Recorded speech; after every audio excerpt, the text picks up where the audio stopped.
লাগে। হ্যাঁ, এই যে ঠিক আছে, এটা হচ্ছে জার্গন। বিষয়টা হচ্ছে jargon itself is a jargon. ঠিক আছে, যে জার্গন যে শব্দটা, এই শব্দটা নিজেই একটা জার্গন, কারণ এটার অর্থ খুব বেশি মানুষ জানে না। এই জিনিসটা হচ্ছে দেখবা যে কোনো কোনো টিচার ক্লাস নিতে গিয়ে অনেক কঠিন কঠিন টার্ম, কিছু কিছু লেখক আছে বই লিখতে গিয়ে অনেক কঠিন কঠিন টার্ম ব্যবহার করছে, কঠিন কঠিন শব্দ ব্যবহার করতেছে। ওইটা বোঝার জন্য পাঠককে এক্সট্রা এফোর্ট দিতে হচ্ছে। জার্গনটা হচ্ছে খুব স্পেশালাইজড ওয়ার্ড, কোনো একটা ফিল্ডের মধ্যে থাকে আর কি। ধরো আমরা ছোটবেলায় যখন স্কুল কলেজে ইসলাম শিক্ষা বই পড়ছি, ইসলাম শিক্ষা বই আমরা একটা কথা প্রায়ই পড়তাম, শরীয়তের পরিভাষায় তাওহীদ অর্থ হচ্ছে এটা, রিসালাত অর্থ হচ্ছে এটা, এরকম কিছু শব্দ পড়তাম, বা পরিভাষা একটা ওয়ার্ড পড়ছি। জার্গনটা হচ্ছে বেসিক্যালি পরিভাষা, ওই ফিল্ডের পরিভাষা। এই জন্য মেডিকেল সায়েন্সের কিছু জার্গন থাকে, ইঞ্জিনিয়ারিং এর কিছু জার্গন থাকে, mechanical, civil, social science, political science, বিভিন্ন জায়গায় বিভিন্ন রকম ওয়ার্ড থাকে, যে ওয়ার্ডগুলো বেসিক্যালি ওই ফিল্ডের লোকজনই শুধু বুঝে, বা স্পেশালাইজড ওয়ার্ড।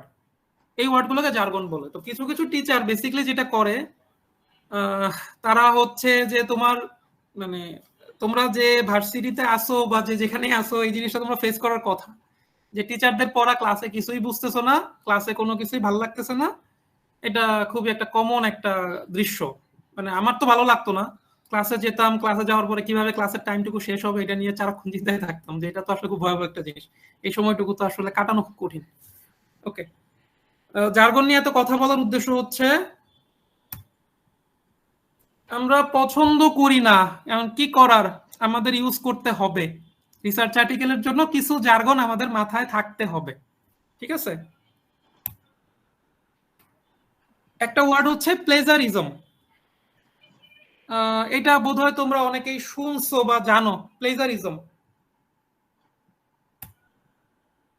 আরেকটা ওয়ার্ড হচ্ছে প্যারাফ্রেজিং। আরেকটা ওয়ার্ড হচ্ছে সাইটেশন। দেখো, আমি প্লেজারিজমকে দিছি রেড মার্কে, প্যারাফ্রেজিংকে দিছি ইয়েলো মার্কে, আর সাইটেশনকে দিছি গ্রিন মার্কে। দ্যাট মিনস তুমি যদি রোড সাইন চিন্তা করো, প্লেজারিজমটা হচ্ছে রিসার্চে একদম নিষিদ্ধ জিনিস, প্যারাফ্রেজিংটা কিছুটা গ্রহণযোগ্য, পুরোপুরি না।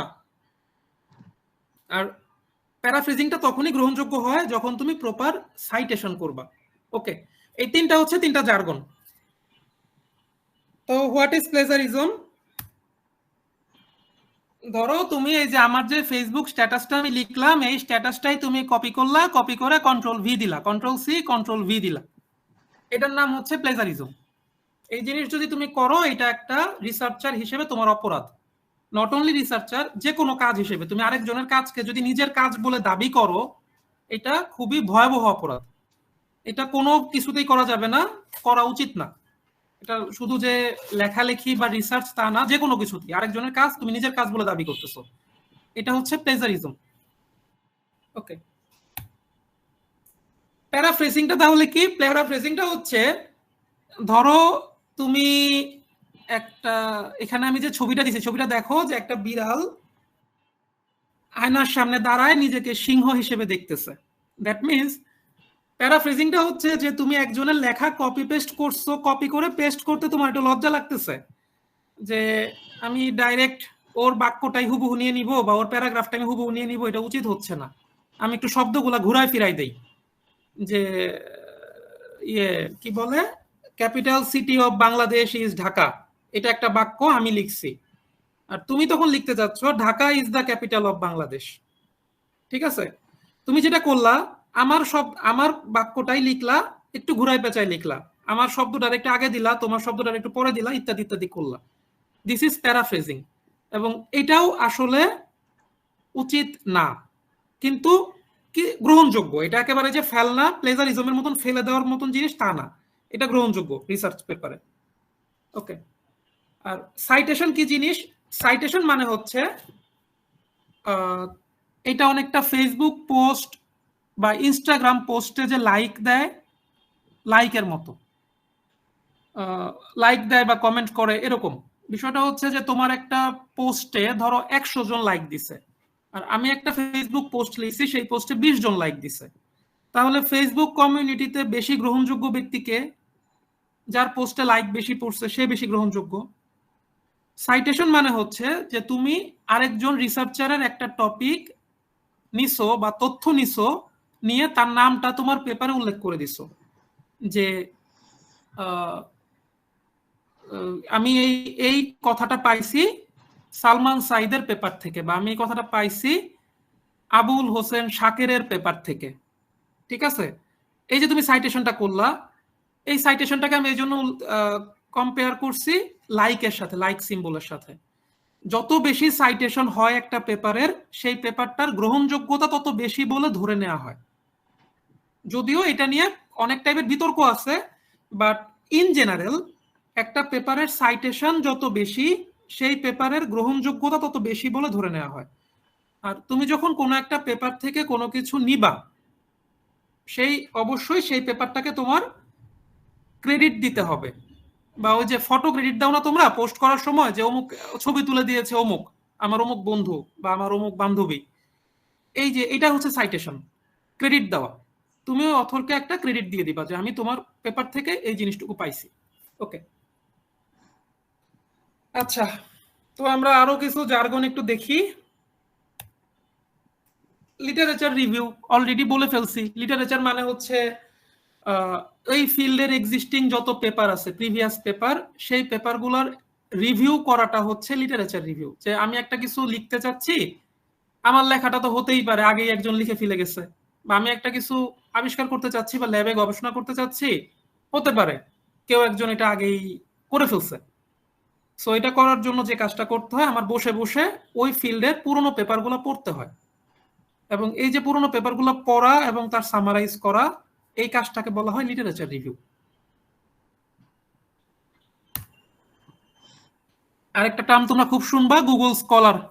এটা হচ্ছে 2003 বা 4-এর পর থেকে রিসার্চারদের একেবারে, মানে এটা ছাড়া রিসার্চাররা বাঁচবে না এমন একটা সিনারিও বর্তমানে তৈরি হয়েছে। 2003-4-এর আগ পর্যন্ত যেটা হতো, পেপার পড়ার জন্য কি করতে হতো, ধরো তুমি লাইব্রেরিতে যাবা, লাইব্রেরিতে গিয়ে 10টা বা 15টা বা 20টা পেপার তুমি হাতে খুঁজে খুঁজে বের করে করে পড়বা।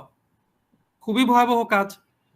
আমাদের জেনারেশনে তো এটা সম্ভবই না। আমাদের জেনারেশনে তো সম্ভব ছিল, তোমাদের জেনারেশনে, তোমরা তো আমাদের ধরো আরো 8-10 বছর 12 বছরের ছোট, তোমরা আরো পারবা না। তোমরা এখন কি করো, যে কোনো একটা কিছু মাথায় আসলে প্রথমে গুগলে সার্চ দাও, সার্চ দিয়ে সেটা বের, গুগল খুঁজে বের করে দেয়। তুমি একবার একটু চিন্তা করো তো, তুমি গেছো বুয়েটের লাইব্রেরিতে, বা তুমি গেছো জাহাঙ্গীরনগর বা ঢাকা বিশ্ববিদ্যালয়ের লাইব্রেরিতে, লাইব্রেরিতে গিয়ে তোমার একটা স্পেসিফিক বই তুমি খুঁজতেছো, বই খুঁজে সেই বইয়ের কত নাম্বার পেজে কি আছে সেটা খুঁজে বের করা মানে বুঝতেছো, একটা রিসার্চ পেপার লিখতে তোমার 5 বছর সময় লাগবে। আর এখন 2 দিন 3 দিন 4 দিনে একটা করে পেপার লেখা possible, just for this Google scholar. কারণ আমার লাইব্রেরিতে গিয়ে বই খুঁজতে হচ্ছে না, নীল খেতে গিয়ে বই খুঁজতে হচ্ছে না, আমি গুগল স্কলারে একটা ওয়ার্ড দিয়ে সার্চ দিলে পেয়ে যাচ্ছি। ওকে, পিয়ার রিভিউ, এই টার্মটা কি কেউ তোমরা শুনছো? পিয়ার রিভিউ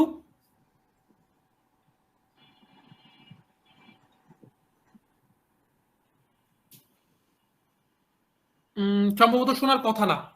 পিয়ার রিভিউটা হচ্ছে, পিয়ার মানে তো জানো, পিয়ার গ্রুপ বা পিয়ার অর্থ তো জানো, এটা হচ্ছে বন্ধু, মানে তোমার সারাউন্ডিং এ যারা থাকে তারা হচ্ছে তোমার পিয়ার। অনেক সময় বলা হয় পিয়ার প্রেসার, যে ধরো তুমি খুব ভদ্র একটা ছেলে, কিন্তু একদিন তুমি গাছ থেকে আম চুরি করে খাইতে গেছো, কেন? বন্ধুদের খপ্পরে পড়ে, মানে এরকম আর কি। বেসিক্যালি এটা হচ্ছে পিয়ার, পিয়ার গ্রুপ বলে, মানে আশেপাশের যারা। তো রিসার্চে এটা একটা জার্গন হিসেবে ব্যবহার হয়। পিয়ার রিভিউ মানে হচ্ছে তুমি যে একটা পেপার একটা কোথাও সাবমিট করছো, সেই পেপারটা ওই ফিল্ডের আরো 2জন বা 3জন রিসার্চার পেপারটা পড়বে, তারা হচ্ছে রিসার্চ ফিল্ডে তোমার পিয়ার। পেপারটা পড়ে পেপারের ভুল ত্রুটিগুলো বা লিমিটেশন গুলো বা দুর্বলতা বা আরো কিভাবে ইমপ্রুভ করা যায় সেগুলো সাজেশন দিবে। এই যে সে যে 2জন বা 3জন মিলে যে তোমার পেপারটা পড়লো, this is called peer review. ঠিক আছে, রিসার্চের পিয়ার রিভিউ আর কি। ওকে, আরেকটা টার্ম তোমাদের খুব চেনা থাকার কথা, কনফারেন্স। কনফারেন্সটা মানে কি? কনফারেন্সটা আমি খুব সহজভাবে বলি, এটা হচ্ছে রিসার্চারদের একটা পিকনিক টাইপের। ধরো 50 জন, 100 জন, 200 জন, 500 জন রিসার্চার বছরে একবার বা দুইবার এক জায়গায় একত্রিত হয়ে তাদের যার যার রিসার্চ আইডিয়াগুলো বা রিসার্চগুলো শেয়ার করে একজন আরেকজনের সামনে। কারণ খুব স্বাভাবিকভাবেই তুমি যখন পেপার জার্নালে লিখবা, সেই লেখাটা আসলে আমার চোখে নাও পড়তে পারে, কারণ আমি যদি স্পেসিফিক টার্ম দিয়ে সার্চ না দিই পড়বে না।